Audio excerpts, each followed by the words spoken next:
Olá, querido inscrito. Nos últimos dias, um novo capítulo explosivo surgiu no embate político e jurídico que domina o Brasil. O deputado federal Eduardo Bolsonaro, filho do ex-presidente Jair Bolsonaro, voltou a chamar a atenção da mídia e do Congresso Nacional, mas dessa vez não em solo brasileiro. Diretamente dos Estados Unidos, onde se encontra desde o início do ano, Eduardo participou de forma remota de uma audiência na Câmara dos Deputados. A subcomissão em questão investiga denúncias de violações de direitos humanos contra investigados e condenados pelos atos de 8 de janeiro de 2023, quando as sedes dos três poderes foram invadidas em Brasília. E o que vai acontecer com Eduardo Bolsonaro? Alexandre de Moraes vai continuar sendo criticado pela oposição ao governo? Vai saber?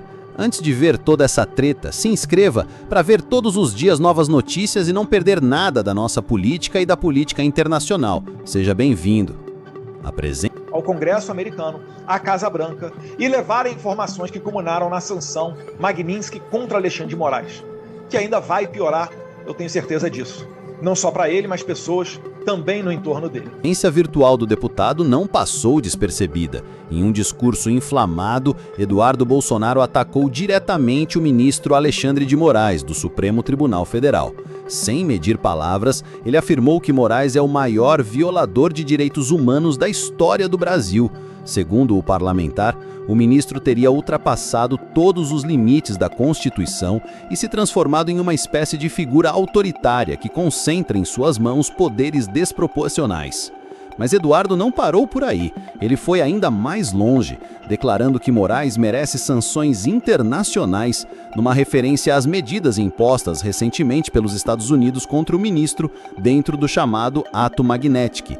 Esse tipo de sanção costuma ser reservado a autoridades estrangeiras acusadas de graves violações de direitos, congelando bens e restringindo viagens.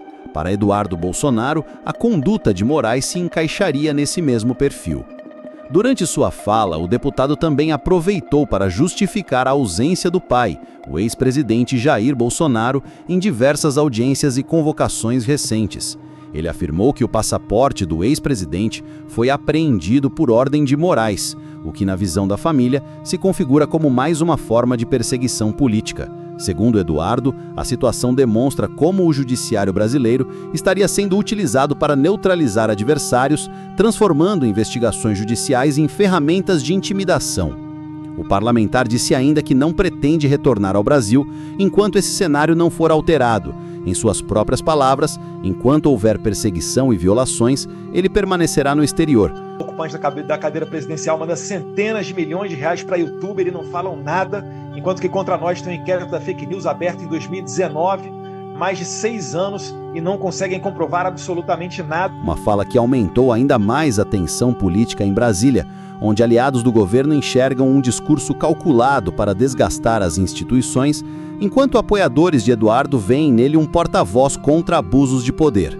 A reação ao discurso foi imediata. Deputados da base governista classificaram as falas de Eduardo como irresponsáveis e perigosas, acusando-o de tentar atacar a democracia e manchar a imagem do Supremo Tribunal Federal. Já parlamentares ligados à oposição e ao bolsonarismo reforçaram as denúncias e aplaudiram a coragem do deputado em enfrentar Moraes em plena audiência oficial da Câmara. No centro dessa polêmica está Alexandre de Moraes, que já vinha sendo alvo constante de críticas de setores da direita por sua condução firme nos inquéritos sobre o 8 de janeiro. Moraes determinou prisões, bloqueio de contas e diversas medidas contra investigados, o que fez dele um dos personagens mais poderosos e também mais contestados da cena política atual. Para seus críticos, ele age como um verdadeiro censor e ultrapassa os limites do cargo. Mas para seus defensores, no entanto, Moraes tem sido peça fundamental para garantir que atos antidemocráticos não fiquem impunes. A fala de Eduardo Bolsonaro também reacendeu o debate sobre até que ponto a relação entre judiciário e legislativo pode se deteriorar. Ao acusar diretamente um ministro do STF de agir como um mafioso e de ser merecedor de sanções internacionais, o deputado eleva o tom do confronto e empurra a crise institucional para um patamar ainda mais delicado. Enquanto isso, nas redes sociais o vídeo de sua participação já circula em ritmo acelerado. Milhares de comentários dividem opiniões. De um lado, usuários que defendem Moraes e acusam Eduardo de se vitimizar. Do outro, apoiadores que enxergam nele a voz de resistência contra um sistema que consideram autoritário. Mais uma vez, a polarização política mostra sua força, transformando a audiência parlamentar em combustível para disputas narrativas.